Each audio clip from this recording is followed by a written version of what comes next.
OMG, hi, OMG, I'm Pupster. I wanted to show you guys my art process today and go through and explain it a little bit. I'm using my OC Malenko today, and he's a piercing apprentice who's also a big ICP fan. Also want to preface this by saying that I've been drawing digitally for over 12 years at this point, so my process is like pretty streamlined and pretty samey for each piece. Oh, before we start though, thanks so much to Eyeless Rabbit and Vene Bunster for being part of my Ko-Fi membership.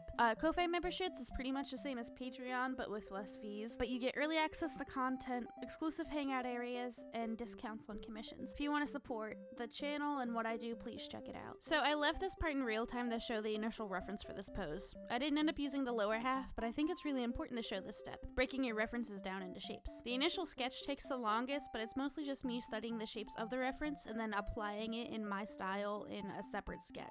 When sketching, I usually do the face first. One of the highlights of my style is being able to draw a variety of faces, so I try to make all of my OCs look different visually in the face. My second sketch otherwise is just refining shapes, adding my style, and making sure the composition is alright. I tend to underthink these things when I'm drawing for myself, as it's just for my enjoyment more than anything else. A lot of my OCs don't get a lot of love on social media, but that's okay, because Malenko was designed with my tastes and styles in mind, and I quite enjoy his design. I think he's really hot, actually.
When lining, I usually start with the face. Again, the face is typically where a lot of people look first, so I add lots of detail here. I flip my canvas quite frequently and not for very long, mainly to make sure things are lined up. If you flip your canvas and you keep it flipped for too long, or if you flip it too frequently, your brain will just get used to how it looks being flipped, which kind of counteracts the reason why you flipped it in the first place. The reason you flip it is to catch mistakes you wouldn't otherwise see, but if you are seeing it constantly flipped and unflipped for long amounts of time, you are inevitably making mistakes anyway.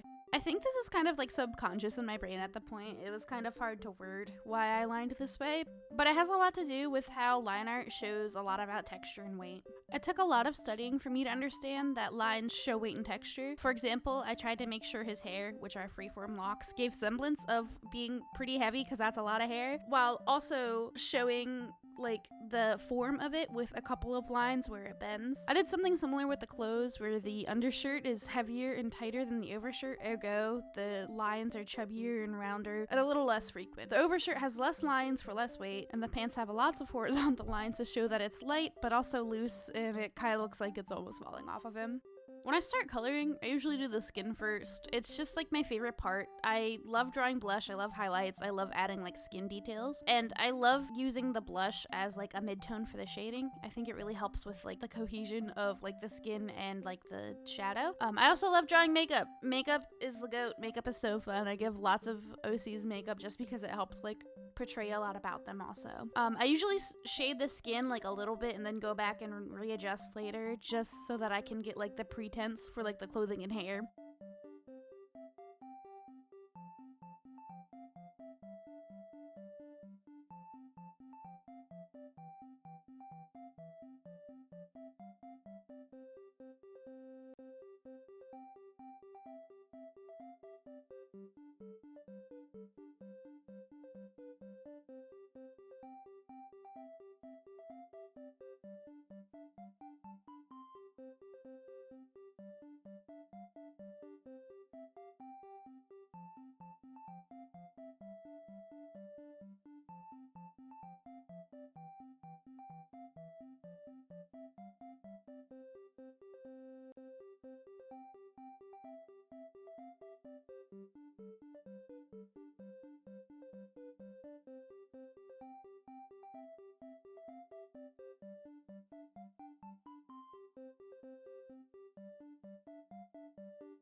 I usually shade the clothes with the same color on like multiply, color burn, or like a linear burn layer. Typically though, I use white as a base color so I can see what I'm doing a bit better, because especially with characters who have a lot of different colors in their design, it's easier for me to see where I'm putting the shadows down. Shading pieces of clothing or like hair strands individually based on their color doesn't make a lot of sense to me though. Shading and lighting in real life follow the same colors and are generally based on one another. So to me, it's kind of doing too much to separate things based off color, as long as I can see that they're still like working.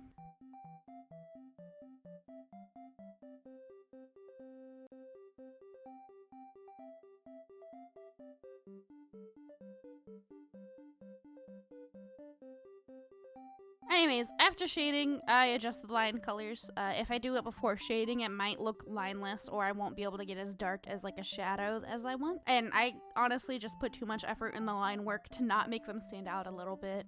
I've been making a copy of my line art using Gaussian blur to blur it, and then adding color, and then setting it to hard light or overlay recently. I like how it looks. It gives like a cool vibe to like the piece, but I don't do it for every piece. Sometimes the hazy line art just is not a vibe. It was today though, and I think I used orange and pink for this particular one. It's kind of hard to see, but it adds so much. It's like a little detail that adds a lot to the vibe of the drawing. I added a cute little color gradient of blue, pink, and orange to put more emphasis on his face, with blue being the more like outskirts of his body, pink being closer towards like his chest and face area, and then orange like directly on his face. Cool tones are usually read as like darker or shaded, so it tricks the brain into not paying as much attention to it because it is shaded. I also add like an outline to make him stand out more. It kind of feels like a sticker when I do this, and I honestly have no other reason than because I like how it looks.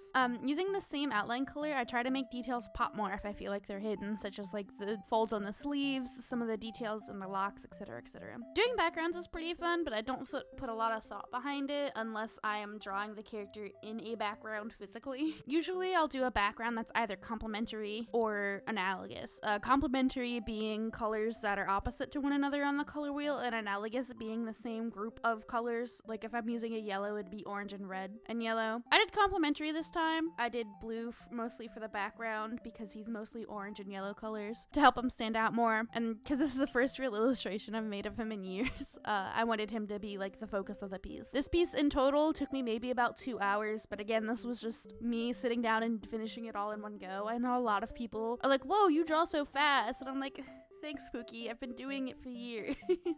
But also, this was a personal piece, so I didn't want to spend too much time on it anyway. It was more of a warm-up than anything. But yeah, this is Malenko. I love him. I'm really proud of how those turned out, even though I didn't spend too much time on it. If you guys got this far, please leave a like, comment, subscribe. All that stuff really does help. And let me know if there's any other like art videos or art processes you want me to talk about. I really love color theory, so I could probably make a video just on that. But otherwise, OMG, bye, bye, OMG. See y'all later, bye, OMG, bye.